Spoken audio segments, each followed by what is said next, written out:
مجالس کے سلسلے میں آپ کی شرکت قابل قدر ہے. ہم ایک مرتبہ پھر احساس اور آخری یعنی 5ویں تقریر یہاں پر صورت جشن لیے ہوئے ہوگی. یہ ظاہر ہے کہ بہت مساعی کے نتیجے میں ان مجالس کا انعقاد ہو رہا ہے اور اس میں گزارش میری رہے گی ان احباب سے اور ان افراد سے کہ جو کسی سنجیدہ موضوع پر گفتگو سننا اگر چاہتے ہوں تو نہ صرف یہ کہ شرکت کی اہمیت اپنی جگہ پر ہوگی بلکہ پابندی وقت بھی انتہائی مہم مسئلہ رہے گی. ہم وقت کی پابندی کے ساتھ مجالس کا انعقاد کرنا چاہتے ہیں. آج کی حد تک میں اگر یوں کہوں آپ سے کہ براہ راست میں ایئرپورٹ سے اس وقت آ رہا ہوں اور ظاہر ہے کہ جو کیفیت ہو سکتی ہے مسافر کی اس سے گزر رہا ہوں, لیکن اس بارگاہ میں حاضری دیتے ہوئے ایک اطمینان بھی ہے اور وہ اطمینان حقیقت میں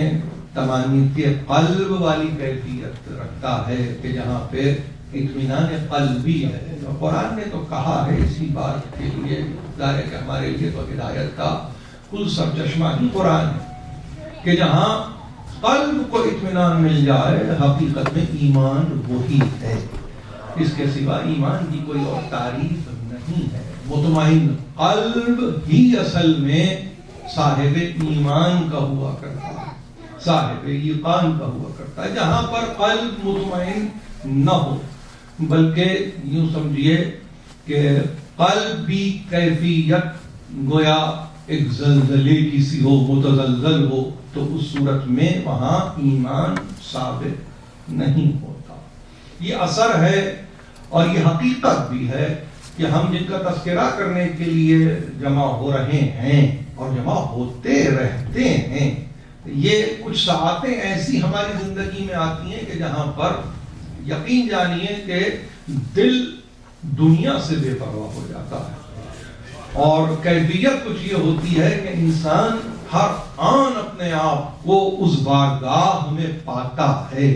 جس میں اس کو حقیقت میں ہر وقت رہنا چاہیے. کچھ مسائل ایسے ہیں زندگی میں اور زندگی کے کہ جہاں پر اس طرح سے ہماری بود و باش کا سامان نہیں ہو پاتا, لیکن اصل حقیقت یہی ہے کہ اپنے تمام تر توجہات کو اگر اس بارگاہ کی جانب پھیر لیا جائے تو یقین جانیے نہ صرف یہ کہ آسودگی ہے, نہ صرف یہ کہ چین ہے, بلکہ اطمینان, اور وہ اطمینان ایسا اطمینان کہ جو آپ کو نجات سے نزدیک کر دے, آپ کی شفاعت کا انتظام, آپ کو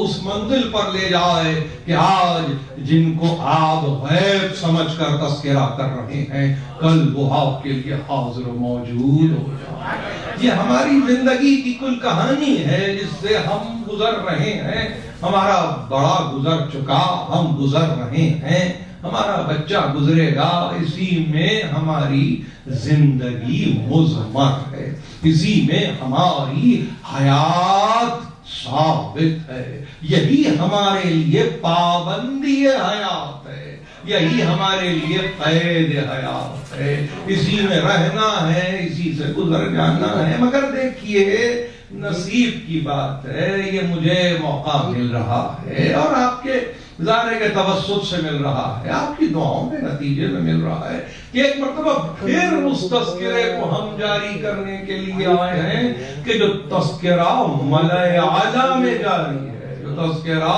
ملائکہ میں جاری ہے, جو تذکرہ مقربین میں جاری ہے, جو تذکرہ اس وقت سماوات و عارض میں جاری ہے. اور کیوں نہ جاری ہو جس کے نور کے صدقے میں دنیا بن رہی ہو، جس کے نور کے سطح میں سماوات بن رہے ہوں، وہ تذکرہ کیسے نہ کریں، کیوں کر نہ کریں؟ ہم بھی ایک اپنے آپ کو حقیر ذرے کی صورت میں پاتے ہیں، مگر ذرے کی قیمت بدل جاتی ہے جب ایک مرتبہ سورج کی شعاع اس پر آ کے ٹھہر جاتی ہے۔ وہ ذرہ پھر ذرہ نہیں رہتا، وہ ذرہ قرہ بن جاتا ہے، وہ ایک عالم بن جاتا ہے، وہ ایک یونیورس بن جاتا ہے۔ اس کی کیفیت یہ ہوتی ہے کہ دنیا پھر اس کی طرف دیکھ نہیں پاتی، فقط اس لیے کہ وہ اتنا آبدار ہوتا ہے، اتنا چمکدار ہوتا ہے کہ نگاہیں خیرہ ہو جاتی ہیں، نگاہیں ٹھہر نہیں پاتی۔ محمد اور آل محمد کا تذکرہ کرنے والے اگر اپنے آپ کو ذرہ سمجھیں تو یہ بھی تو سمجھیں کہ انہی کے نور سے تو ہم بھی منور ہیں، انہی کے نور کی دین ہے جس سے ہم چمک رہے ہیں، دمک رہے ہیں، ہم ایک زندگی گزار رہے ہیں۔ عزیزان محترم، مقدمے کے کچھ لفظ ہیں جو آپ کی خدمت میں پیش کر رہا ہوں، مگر ایک بات کو یاد رکھ لیجئے، وہ بات یہ ہے کہ جس کا تذکرہ کرنے کے لیے ہمیں یہ موقع دیا گیا، ہماری حیات کو اس قابل سمجھا گیا، ہمارے جینے کو اس لائق جانا گیا، اس کا تذکرہ کرنے کے لیے ہم جمع ہو رہے ہیں کہ جو محور ہے، جو مرکز ہے، جو اصل ہے، جو روح ہے، جو اساس ہے، جو عین ہے، جو کل ہے، جو سب کچھ ہے، اس کا تذکرہ کرنے کے لیے جمع ہو رہے ہیں۔ ایسا تذکرہ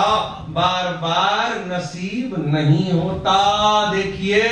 آج ہیں کل نہیں ہے، کل جو تھے وہ آج نہیں ہے۔ یہ کچھ ایسے حتمی نتائج ہیں جو آپ کی خدمت میں پیش کر رہا ہوں۔ ان نتائج کی روشنی میں ذرا سا سمجھ لیجئے کہ ہمارے پاس جو بھی دقیقے، جو بھی ہمارے پاس وقت میسر ہے، اگر ان کی نظر ہو جائے تو یقین جانیے یہ تو لمحات ہیں نا، یہ تو لمحات ہیں جو ان کی نظر کر رہے ہیں، وہ ابد الآباد کی زندگی ہمارے حوالے کر دیں گے اور یہ کہہ کے کریں گے تم نے تھوڑی دیر کے لیے تذکرہ کیا، ظاہر یہ تمہارا ظرف تھا، مگر ہمارے ظرف کو تو دیکھو، اس تھوڑی دیر کے تذکرے میں ہم تمہارے لیے ایک ایسی حیات کو معین کر دیں گے کہ جس پر فنا کا استعارہ، اس کا اطلاق نہیں ہو سکتا، پھر اس حیات کو فنا نہیں ہے، وہ بقا ہی بقا ہے، فقط اس لیے کہ باقی رہنے والا ہی آپ کو بقا عطا کر سکتا ہے، فانی بقا عطا نہیں۔ یہ ہے ظاہر ہے کہ کل سرمایہ، اور یہی ہے طالب علم کے پاس سرمایہ افتقار۔ عزیزان آیت آپ نے سنی، کوئی ایسی آیت تو نہیں تھی قرآن مجید کی جو آپ نے نہیں سنی ہوگی، اور شب جمعہ میں ایک مرتبہ پھر اس کو دہرانا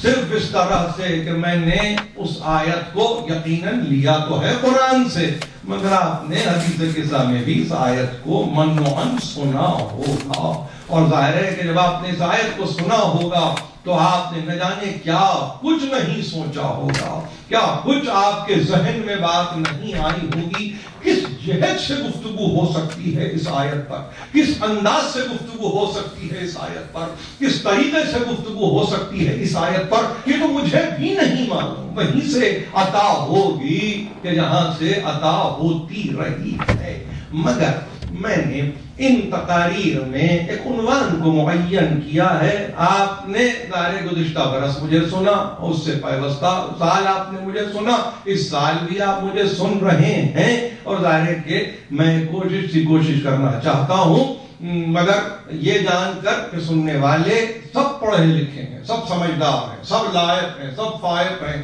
میں ایک طالب علم ہوں، اگر کہیں کوتاہی ہو جائے تو مجھے معاف کیجئے، لیکن اپنے مطالعے میں وسعت دینے کی کوشش کیجئے۔ یہ ہمارے نوجوانوں سے معروضہ ہے جو سنتے ہیں، نہ صرف یہاں بلکہ امید واثق ہے کہ یہ تقریر انٹرنیٹ پر بھی جا رہی ہوگی، اور سننے والے مجھے جہاں جہاں سن رہے ہیں وہاں پر اس میری درخواست کو قبول فرمائے کہ منبر کا تقاضا فقط عنوان کو طے کر کے اس پر نکات کو اٹھانا ہے، وہاں سے بات کو آگے بڑھانا، لے جانا، کسی منطقی انجام تک پہنچانا، یہ پڑھے لکھے افراد کی ذمہ داری ہے۔ ممبر کبھی یہ نہیں کہتا، یہ ڈکٹیشن نہیں دیتا، ڈکٹیٹ نہیں کراتا کہ جو کچھ بھی گفتگو کی گئی وہ ختم گفتگو ہو رہی ہے، وہ حتمی گفتگو ہو رہی ہے، وہ حرف آخر گفتگو ہو رہی ہے۔ ایسا نہیں ہوا۔ ہم نے بڑے بڑے علماء کو سنا، آپ نے بڑے بڑے واعظین ذاکرین کو سنا ہے، سبوں نے اپنے آپ کو جب اس آستانے پر لا کے اس ممبر کے حوالے کیا ہے، سبوں نے یہی کہا ہے کہ یہ ہم ایک مبتدی کی حیثیت سے گفتگو کر رہے ہیں، اس لیے کہ بحر ذخار کو سمیٹا کوزے میں نہیں جاتا، بحر ذخار کو سمیٹا کسی ظرف میں نہیں جاتا۔ بحر ذخار کی تعریف ہی یہ ہے جو نہ سمیٹا جائے، جو نہ سمٹا جائے، جس کی پہنائیوں اور جس کی گہرائیوں سے انسان نہ واقف رہے، اسے بحر ذخار کہتے ہیں۔ جتنے بحور آپ کے سامنے دنیا میں ہیں، وہ بحر الکاہل ہو یا بحر اوقیانوس، جتنے بھی تخمینے ہیں سب کے سب تخمینے ہیں۔ کوئی ایسا سند میں آپ کے سامنے سائنس نے کسی معروضے کو پیش نہیں کیا ہے کہ جو بیان کر دیا گیا وہ حتمی ہے۔ اتنا قرین سائنس کے ہونے کے باوجود انسان آج ابھی تک اس پیمانے کو نہ جان سکا، اس پیمانے تک نہ پہنچ سکا جہاں دنیا میں بستا ہوا انسان اور اس پر سیر کرتا ہوا انسان ایک اوشن کو نہ ناپ سکے تو وہ اس بحر ذخار کو کیسے ناپے گا کہ جو ازل سے ابد تک جاری و ساری ہے، اس کا احاطہ کیسے کر سکے گا؟ یہ ممکن نہیں ہے، یہ ممکن نہیں ہے۔ اس لیے کہہ رہا ہوں اپنے سننے والوں سے کہ جو گفتگو ہو اس کو اپنے مطالعے کا حصہ بنائیے اور پھر دیکھیے کہ میں کیا کہنے کی کوشش کر رہا ہوں۔ دیکھیے سورہ مبارک احزاب 33واں سورہ ہے کلام مجید کا، اور ظاہر کہ کلام مجید کے پڑھنے والے سبھی یہاں تشریف فرما ہے تو انہیں یہ بھی معلوم ہونا چاہیے کہ احزاب مدنی دور میں نازل ہونے والا سورہ ہے۔ سرکار رسالت مآب کے دو ادوار، ایک مکی زندگی، ایک مدنی زندگی۔ مکی زندگی ظاہر ہے کہ آپ کے سامنے ہے جو جس کا کل عرصہ حیات 13.25 برس رہا ہوگا، اس میں ذرا سی کمی یا ذرا سے اضافے کی گنجائش ہے، اس سے زیادہ نہیں ہے۔ مدنی زندگی کو اگر آپ دیکھیں تو یہ 10 برس سے کچھ زیادہ عرصے پر محیط ہے، کچھ مہینے اوپر، اور اس کے بعد ظاہر ہے کہ آپ کا وصال طے شدہ امر ہے۔ یہ کل 2 ادوار ہیں ذات قاتم کے، سرکار رسالت مآب کے۔ ان میں ظاہر ہے کہ سوروں کا نزول مسلسل ہو رہا ہے۔ مکی زندگی میں آنے والے سورہ بارہا کہہ چکا ہوں، ذرا سی یادداشت کو ایک مرتبہ پھر آپ کی ریفریش کر دوں۔ 86 سورہ 86 چیپٹرز ہیں جو مکی زندگی میں آ رہے ہیں، اور مدنی زندگی میں آنے والے سوروں کی تعداد 28 ہے، 28 چیپٹرز ہیں جو مدنی زندگی میں آئے۔ اس کا مجموعہ کیجئے تو 114 سوروں پر مشتمل قرآن ہے، جو بین الفریقین نہیں، بین المذاہب نہیں، بین المسالک نہیں، بلکہ آفاقی طور پر طے شدہ امر ہے کہ یہی ہیں 114 سورے، نہ اس میں ایک کم ہے نہ اس میں ایک زیادہ ہے۔ جو ظن و تخمین و قیاس و گمان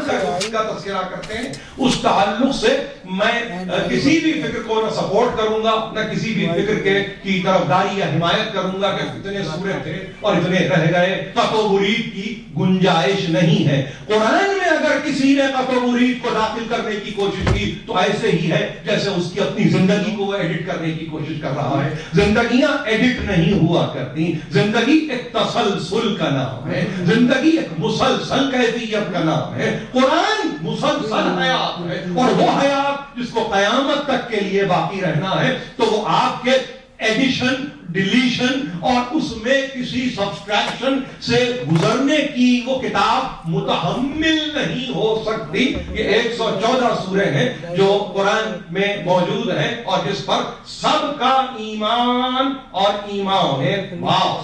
ایمان کامل ہے. اگر کہیں کوئی کمی ہے تو اس میں نقص ممکن ہے کہ ایمان میں داخل ہو جائے. ایسی صورت میں اپنے ایمان کو محفوظ کیجئے, اپنے ایمان کو سلامت رکھیے, کسی ایسی ویسی بحث میں نہ الجھ جائیے تو جذبات کے نتیجے میں فقط اس لیے کہ آپ کے کسی پوائنٹ آف ویو کو کوئی بات ثابت کر رہی ہے تو آپ نے کہا کہ نہیں اتنے سورے تھے. نہیں, آپ کو حق نہیں پہنچتا. کسی عالم نے کسی دور میں نہیں کہا کہ 114 سوروں سے زیادہ سورے. ذرا سی تمہید بن رہی ہے, مگر میں چاہتا ہوں کہ ہمارے سننے والے خاص طور پر نوجوان استفادہ کریں. دیکھیے دوسری بات یہ ہے کہ جب ہم قرآن کا مطالعہ کرتے ہیں تو ایک طبقہ ہے ہمارے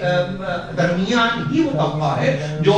زندہ ہے, سانس لیتا ہے اور وہ چاہتا ہے کہ یہ بھی جانے کہ قرآن مجید میں نازل ہونے والے سوروں کی کرونالوجیکل سچویشن کیا ہے, ان کی ترتیب کیا ہے, جس کو نزولی ترتیب کہا جاتا ہے. اس پر بھی ایک نظر رکھتے ہیں لوگ قرآن کو پڑھتے ہوئے. ظاہر ہے میں طالب علم ہوں اور مجھ جیسے بہت سارے طالب علم ہوں گے, وہ بھی ایک نگاہ رکھتے ہیں. اور جب بحث میں یہ مباحث داخل ہو جائیں کہ وقت نزول اس آیت یا اس سورے کے فلاں پیدا ہوا تھا کہ نہیں, فلاں موجود تھا کہ نہیں, مکے میں یہ آیت آئی تھی کہ نہیں, مدینے کی زندگی میں آیت آئی تھی کہ نہیں, جہاں یہ مباحث ہوتے ہیں تو وہاں پہ جستجو اور تحقیق طلب دل و دماغ ہمیشہ اس بات کے لیے آمادہ رہتا ہے کہ وہ ذرا سا جانے کہ یہ فلاں سورہ کب نازل ہوا. تو احزاب کے تعلق سے, چونکہ موضوع گفتگو احزاب ہے, 33واں سورہ ہے, اس کی نزولی ترتیب کو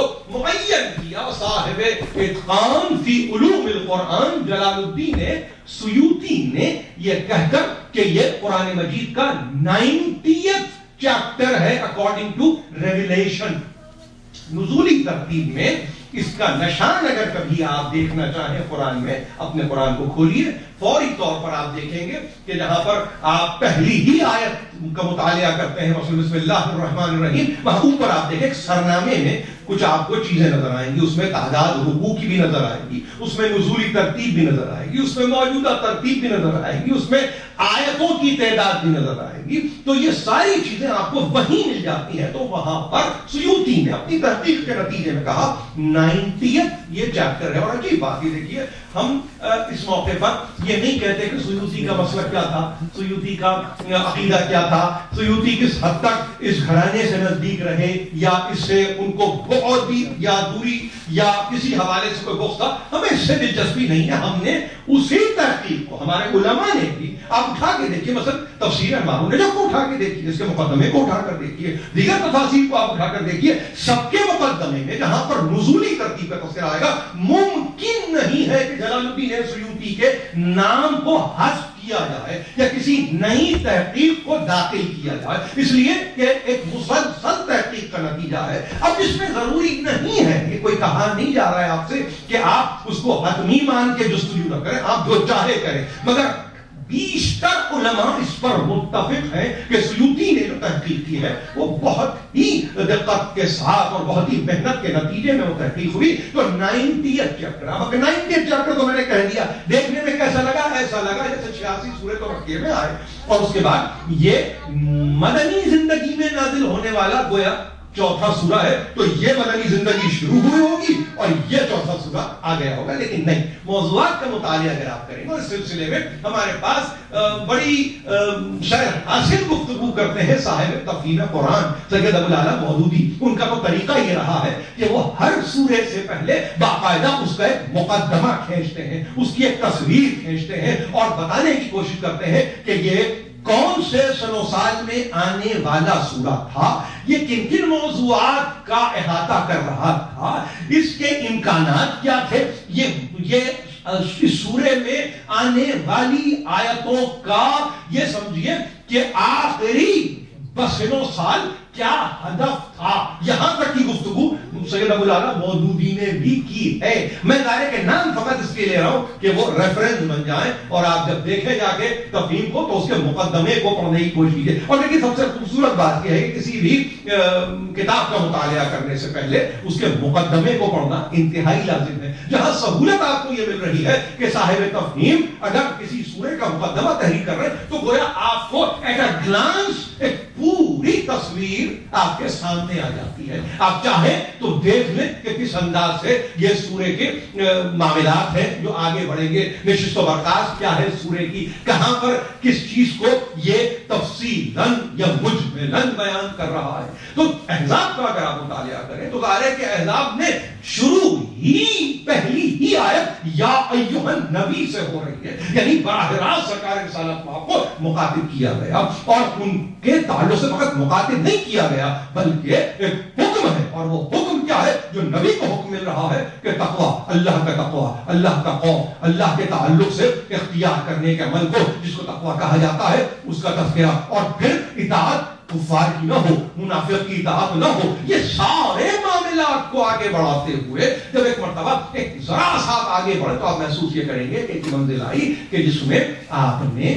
جنگ احزاب کا پورے طور پر مطالعہ اس سورے میں کر ڈالا. یہ بات کیوں کر رہا ہوں ہماری, اس کی ایک وجہ ہے. اس کی وجہ یہ ہے کہ ہماری تاریخ کے لکھنے والے اور ہماری تاریخ کے پڑھنے والے بہتر جانتے ہیں کہ تاریخ کا تعلق تاریخ سے, یعنی وہ تو ایک ہسٹری ہے, لیکن تاریخ کا تعلق ڈیٹ جس کو آپ تاریخ کہیں, اصلاً تاریخ ہے, اس سے بھی ہوتا ہے. اس کا مطلب یہ کہ جیسے ہی میں نے جنگ احزاب کہا تو کوئی بھی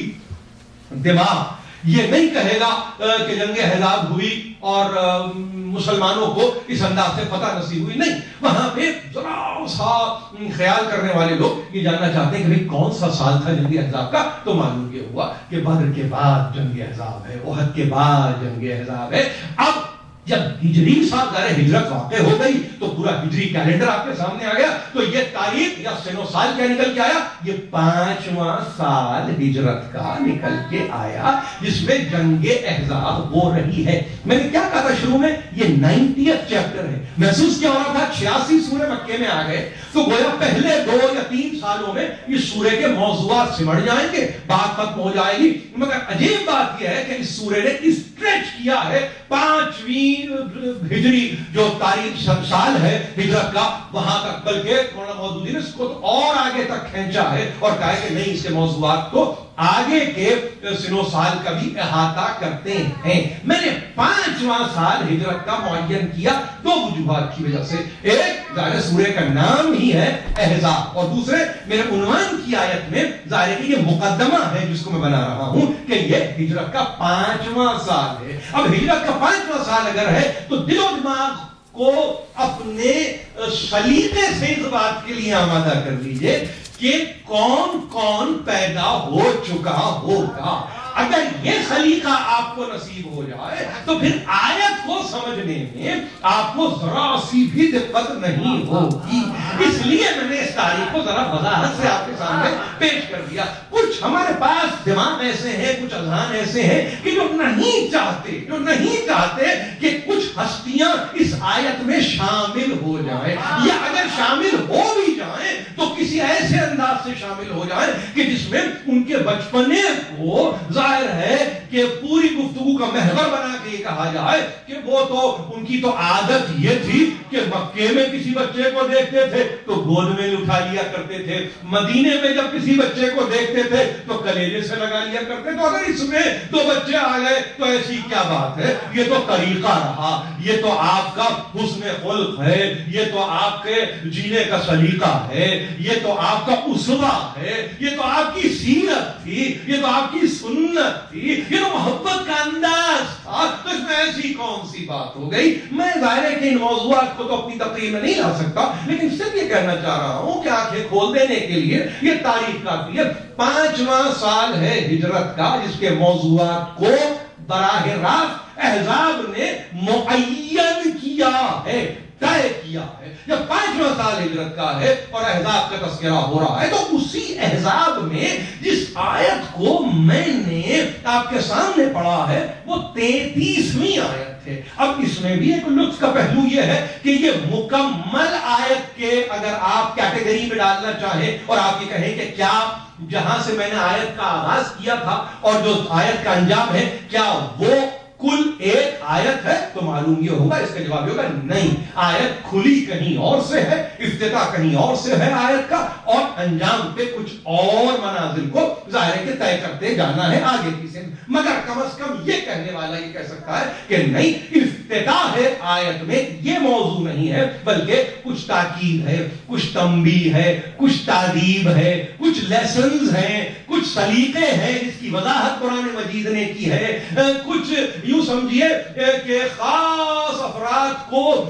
ذرا سا فوکس کیا ہے اور یہ کہا ہے کہ زندہ رہنے کے لیے کیا طریقہ اختیار کرنا چاہیے، شرافت انسانی کا تقاضا کیا ہے، عورت کی شرافت کا تقاضا کیا ہے، یہ پورے تقاضوں کو اس آیت نے سرنامے میں ظاہر ہے کہ اس کو پیش کیا ہے، اور آپ کی خدمت میں وہ آیت پوری موجود ہے، اور انشاءاللہ ظاہر ہے کہ تقاریر کا سلسلہ جاری ہے، میں ضرور پڑھوں گا اس لیے کہ میرا تو پوائنٹ آف ریفرنس یہ آیت ہے۔ لیکن اہم بات یہ ہے کہ یہ آیت آئی اور اب جب 5ویں ہجری کو اٹھا کے دیکھا لوگوں نے تو کہا یہ تو ایک عجیب سال نکل کے آیا، یہ سال مکے کی زندگی تمام ہو گئی، مدینے میں زندگی شروع ہو رہی ہے، بدر و احد ظاہر ہے کہ ختم ہو گئے، احزاب کا تذکرہ ہو رہا ہے، تو ظاہر 5واں سال ہے ہجرت کا۔ اس کا مطلب یہ ہے کہ اگر حسن مجتبیٰ کی آپ سال ولادت کو طے کرنا چاہیں تو وہ کسی صورت طے ہو جاتی ہے، حسین ابن علی کے سال ولادت کو آپ طے کرنا چاہیں تو وہ بھی طے ہو جاتی ہے۔ تو اس کا مطلب یہ ہوا کہ کچھ ایسے انوار ہیں جو اپنی جگہ پر ہیں، مگر ایک پورا گلدستہ ہے جو قائم ہو چکا ہے۔ وہ مطلع انوار کی ایک صورت ہے جو اس آیت میں جس کا اظہار ہو رہا ہے۔ تو مفسر ہو یا کلام کی تشریح کرنے والا ہو یا آیت پر ریسرچ کرنے والا ہو، اب وہ پریشان ہے کہ کس طرح سے اس آیت سے ان کو دور رکھا جائے، کس طرح سے اس آیت سے ان کی لا تعلقی کو ثابت کیا جائے۔ مگر ہمارے آپ کے لا تعلقی کے ثابت کرنے سے تو کوئی آیت سے نہیں نکلتا، ہمارے آپ کے اس طرز عمل سے، اس طرز فکر سے تو ظاہر ہے کہ جو معجزہ ہوا وہ معجزہ ختم تو نہیں ہوتا، بلکہ کیفیت یہ ہوتی ہے کہ اس طرح کی سوچ رکھنے والے زمانے کے ہاتھوں خود دھتکارے جاتے ہیں، اور کیفیت یہ ہوتی ہے کہ پھر زمانہ ہی ان کو بھلا دیتا ہے۔ یہ زمانے کے حوالے کچھ کرنا چاہتے ہیں مگر زمانہ ایک عجیب و غریب احساس کا شکار ہوتا ہے، وہ کہتا ہے نہیں یہ محقق کام کا نہیں ہے۔ اس لیے دیکھیے عجیب بات کر رہا ہوں، آج کے مقدمے کی میری تقریر ہے، وقت پہ میری نظر ہے، ظاہر کل آپ کا کام کا دن ہے، پھر جمعہ، ہفتہ، اتوار، یہ تو پھر ہمارے پاس دن رہیں گے، اس میں ذرا سی ہم اگر تفصیل میں جائیں تو آپ میں نہیں سمجھوں گا کہ آپ پر کوئی بات گزرے گی، لیکن آج کی بات سن لیجیے۔ وہ بات یہ ہے کہ جنہوں نے اپنی زندگی کو فقط یہاں کے لیے پابند نہیں جانا، انہوں نے باقاعدگی سے اس آیت کے تعلق سے حوالہ دیتے ہوئے یہ کہا کہ یہ قرآن مجید کی ان چند آیتوں میں ایک آیت ہے کہ جس کا ریفرنس ایک ہے، جس کے دو ریفرنس نہیں ہیں۔ یہ بہت اہم بات ہے، بہت غور سے سنیے میری بات کو۔ یہ واحد آیتوں کے کچھ آیتیں ہیں، یقیناً ہیں، لیکن کیا ہوتا ہے آیتوں میں؟ آیتوں میں مثلا یہ ہوتا ہے کہ آیہ مودت قل لا اسألکم علیہ اجرا الا المودۃ فی القربى، آیت موجود ہے سورہ شورى میں، میاری سورہ ہے آپ کے سامنے، لیکن جب اس کے تعلق سے مفسر آپ سے گفتگو کرنے پر آمادہ ہوتا ہے تو وہ اس کے ریفرنس کو کبھی ایک وگرنہ دو اور کبھی کبھی 3 ریفرنس اس کے ساتھ ایک آیت کی شرح آپ کے سامنے پیش کرتا ہے، یعنی تفسیر کی صورت میں۔ لیکن عجیب بات ہے آیت تطہیر کے تعلق سے اجماع ہے مسلمانوں کا، یہ کتنی اہم بات ہے، دیکھیے کتنی اہم اجماع ہے مسلمانوں کا کہ اس کا پوائنٹ آف ریفرنس ایک ہے،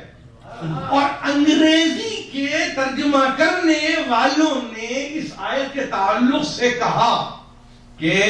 یہ ریفرنس ایک تنہا، اس کا فقط ایک ریفرنس، اور اس کو انہوں نے کہا کہ یہ وہ ریفرنس ہے جس کو ٹریڈیشن آف بلینکٹ کہا جاتا ہے، جس کو آپ اردو زبان میں حدیث کسا کہتے ہیں۔ انگریزی کے لکھنے والوں نے اس کو ٹریڈیشن یعنی حدیث تو حدیث ہے، لیکن کلوک نہیں کہا، ابا نہیں کہا، بلینکٹ کہا، چادر کہا۔ ذرا سا فرق ہے، سمجھنے کی کوشش کیجئے۔ ابا رسول کی، چادر فاطمہ زہرا۔